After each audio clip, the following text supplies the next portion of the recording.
Hi everyone, I'm making this really short video this week to do our wrap-up of the discussion board, and I'm actually in Blackboard showing this because I just want to remind you of where a couple things are and go over a few things with you.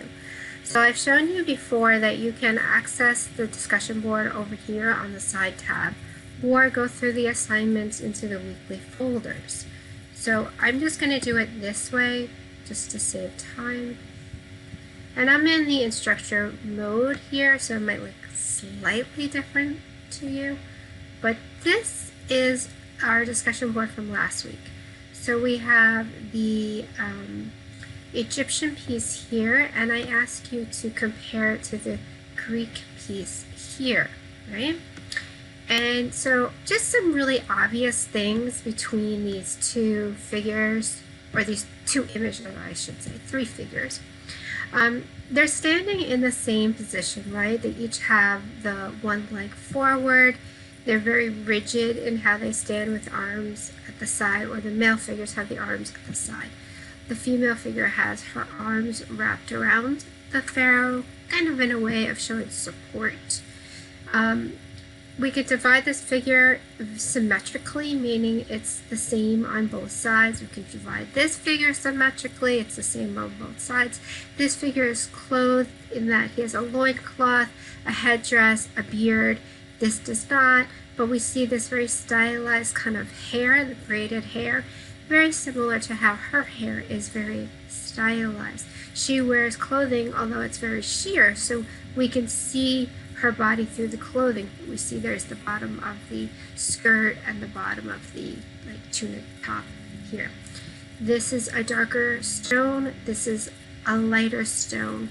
The muscles are more defined on the Greek abdomen than on the Egyptian abdomen.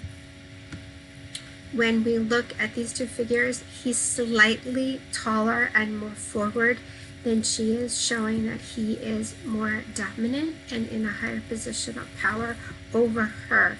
We also have a comparison we can make between these two figures being the rulers of the Egyptian society, where this guy was a warrior and he was not a ruling figure. So there's a class distinction that can be made also between the two of these. So those are just some very quick off the top of my head kind of examples of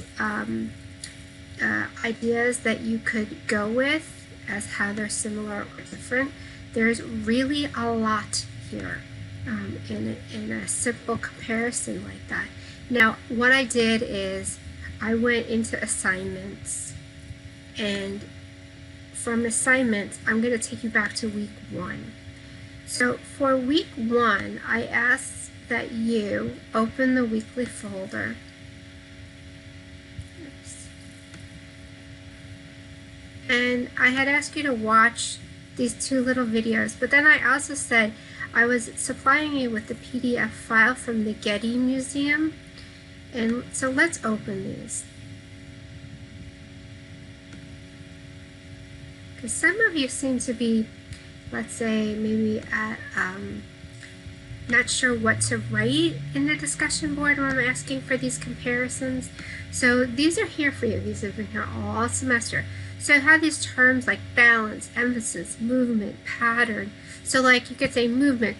All the figures have their one leg forward. This indicates a kind of movement. Even though they're still stiff pieces of stone, right?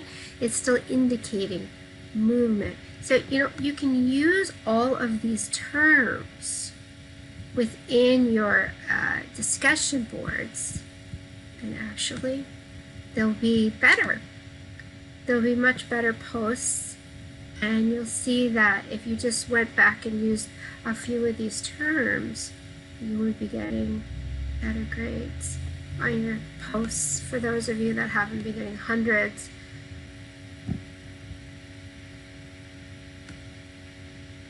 Here's the other one. Line, shape, form, space, color, texture.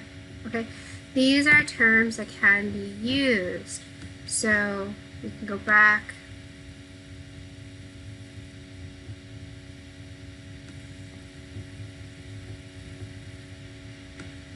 knowing some of those terms, you could also say like this has what's called negative space. Space between the arm and the torso. Space between the legs.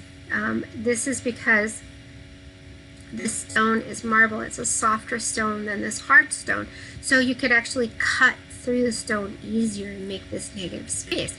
If you tried to make this same thing here and cut away this material here to make a negative space here, you'd actually most likely break the stone because it's such a hard stone.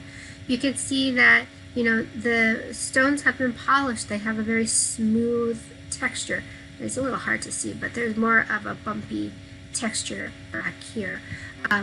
So you can go back, I'm giving you this example because you can go back and use those terms if you're stuck and you're not sure what to write. So please, you know, try to use some of those terms, try to write a little bit more in the weekly discussion boards, particularly if I've been taking off points off of your discussions. Okay, so good luck with everything today and for the entire week, and I will be posting more things throughout the week. Bye.